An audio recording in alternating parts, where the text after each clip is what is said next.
because they didn't play just once against each other. They actually played 3 times against each other, and it wouldn't be fair to just show one game. So Sage made a small mistake. Let's see what happens if he doesn't make a mistake like that.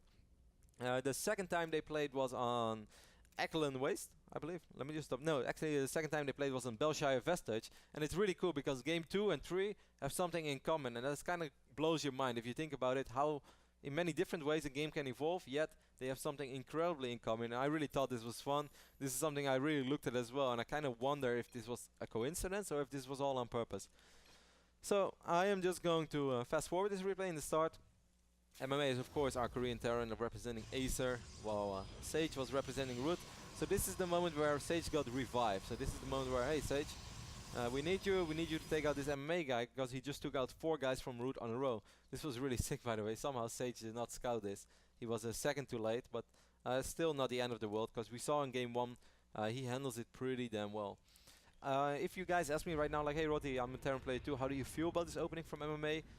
I got mixed feelings. I think it's something that MMA will eventually stop using. Maybe he throws it in his play every now and then, but I do not think this is all that great to open up every single game with. And we will later focus on the reasons why I do not think so. So Sage is getting a little bit aggressive because he thinks like, hey, this game seems like there's no proxy factory, but actually there is. So here comes the first Widowmine. Widowmine is actually going to make his way into the main base, but this is pretty decent. Well, actually kills 2 probes. But losing a probe or 2 is not all that bad. Of course, Sage knows that there is a cooldown. His robo is not super quick, so it's a little bit annoying to deal with these Widowmines. But once more, I feel as long as you don't lose more than 4 or 5 probes, you're really not in bad shape at all. Lost a Stalker there, that's kind of an expensive loss. Now this Widowmine is going to try to make something happen as well. Did he kill anything else? Yeah, he took out like 1 more probe because Sage kept the probe next to it. But overall, I still feel this is not all that bad. Here, sure, MMA is going to get his own expand now as well, but the same thing goes for Sage. Sage is going to be able to take out all these Widowmines as soon as he has Observers. So this game, nothing too bad. Of course, Sage is not going to make the same mistake as he did before, moving out and losing 15 probes. So he's going to go and turn this into a macro game immediately. Double Forge, I cannot emphasize enough on how important upgrades in PvT are. It's one of those things where, I said it yesterday on my stream or the day before, it's like, oh yeah, upgrade sure, but at the end of the day it's just like 1 armor, 1 attack. Doesn't really decide games. Actually guys, it makes your life so much easier if you have an upgrade advantage. Good scouting here by Sage, and he sees that MMA goes up to 3 bases pretty quick. So sure, he's still going to have to worry about this first push. Activates Purify, he will lose the Mothership Core, but he knows that with Purify, and that's a good force by the way, this is not going to be all that tough. Despite being only on 3 gates, Purify buys him all the time in the world. I do want to highlight as well that it was incredibly important that MMA, that he used Purify. Otherwise, he doesn't have all that much DPS, and the DPS from MMA would be a lot higher. So MMA keeps dropping, but at this moment there's nothing really that he can do because there are only workers on 2 bases. This base is not going to fall, and of course MMA investing in the economy will have a slightly smaller army than he would normally have. So he didn't expect Sage to kill here. So from this moment on you could say like, pretty even game, 51 workers against 48. MMA has a little bit of map control, but Sage is working off double forges, and that's basically saying like, alright, I'm gonna defend for a little while. You can have map control as long as I survive. Eventually I will get the upgrade advantage, right? That would make sense? Well, that exactly makes a lot of sense. MMA does find a weak spot in Sage's defenses, so he gets a good drop off.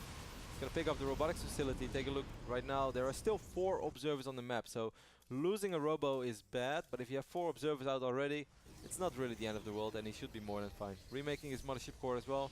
Now, this is kind of a still phase in the game where both players do not want to commit big time. I want to highlight this as well. This is like a small mistake by Sage, I think, making that Twilight a little bit too late, as he cannot start his upgrades yet, but not the end of the world. Sage having units everywhere, and more importantly having observers everywhere, covering this path, covering this path. Then he has 1 here to spot the drops, so Sage is in pretty good shape. He has a cannon as well. Don't be afraid to make cannons as Protoss guys, because they help you out so much. Do not think that you need everything for units, because it's more important not to take economic damage. Certainly if you're working off double forges, eventually you will get a stronger army anyways. So if you think static defenses are going to help you out, just make them. Right now MMA is kind of like in a weird position. If you take a look at the economy, he's doing okay. He's like in the same position as Sage. But Sage seems pretty drop proof, so that means that, okay, this is going to go into a long game. MMA right now is about to finish up his first armor upgrade, but Sage already started +2, and of course the beauty of Protoss is that you have Chrono Boost. So this game might look very even. I love Sage's position quite a bit here, because as long as he doesn't mess up, he's going to get the upgrade advantage, and eventually he will turn that upgrade advantage into a real advantage and should be able to win the game. MA is going to get goals pretty early on. This perhaps he expected. I actually think it's pretty sure that he expected High Templar attack before Colossus, but Sage remade both robotics facilities and dropped the Robo Bay. So this is a little bit of a misery by MMA, but it's not the end of the world, because right now he kind of knows. He probably threw it on a scan. He's going to get +1 Viking. So right now he knows, okay, I'm not going to fight against those Colossus. I'm going to try to see if I can make something happen as a drop, but no. Sage still with those observers. Vision is everything in this matchup. If you play against if you play as Protoss and play against Terran, look at Sage. Yes, he doesn't see what's going on the other side of the map, but he doesn't care, because he's going to get a bare army out eventually. So as long as he has vision, and he knows he's not going to take any damage, he knows that in, let's say, roughly 90 seconds from now on, he should be a lot stronger. This is a frustrating position for MMA, because he knows that he should make something happen, but he can't really make something happen. And this all comes back to the early game. This all comes back to double forge as well. So right now we have kind of a crucial phase in the game. Both players almost maxed out. We have 3 Colossus against 5 Vikings. 5 Vikings is not enough. You need a little more than that. We have a lot of Marauders, 11 Zealots. But above all, taking a look at the upgrades, guys. Alright, so 2-2. Well, 60 seconds from collision. Of course, Sage already has +2. He has Colossus. He has High Templars as well. No, actually, does he have... No, he doesn't even have High Templars, but he doesn't need, because he has Colossus. So he's going to activate Guardian Shield. And once more, take a look at the upgrades. This is like a super unfortunate moment for MMA to fight. +1 for the Vikings, even though he doesn't have that many, he has 5. It's going to be ready in 15 seconds. Bio upgrade is going to be ready in 40 seconds. Well, try to escape from all these Blink Stalkers. If you're just going to run away and stim, you're going to take so much damage. So MMA is just going to say, you know what, this might be my best chance. He's going to try to go for a fight. The Zealots are not even in the best positions.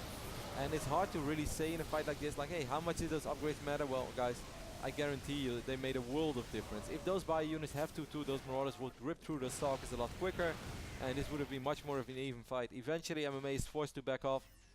But it's still not going to change anything. As these Stalkers will just chase. Gonna see an offensive, actually I thought of Island, but a Warp Prism. There are a lot of Blink Stalkers right now, but he knows that's okay because the Viking count is so low. So in this case, Stalkers are very good, because you know as long as you keep your Colossus alive, they will do the real damage, and you don't really need Zealots to tank any damage or not, because your DPS is just so much higher. By the time that 2-2 was finished for MMA, this game was already pretty much over. So you can see really that Sage made a big mistake on Ohana by letting those Widow Mines kill a lot of workers. This game he didn't make that mistake, and later on he didn't really suffer all that much from that opening from MMA, got the upgrade advantage, and pretty much straight up won the game.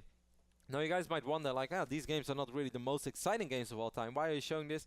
Because I want to highlight how much small things matter. Sage moving out on Ohana while forgetting that factory, a simple thing as forgetting that the factory could potentially be there, loses him the game. On this game he plays it a little bit more safe, and you could really see that the opening of MMA, mixed feelings about it. Also upgrades, double forge, so good against Terran. If you ever feel that you can afford double forge, just go for it, man, throw it out.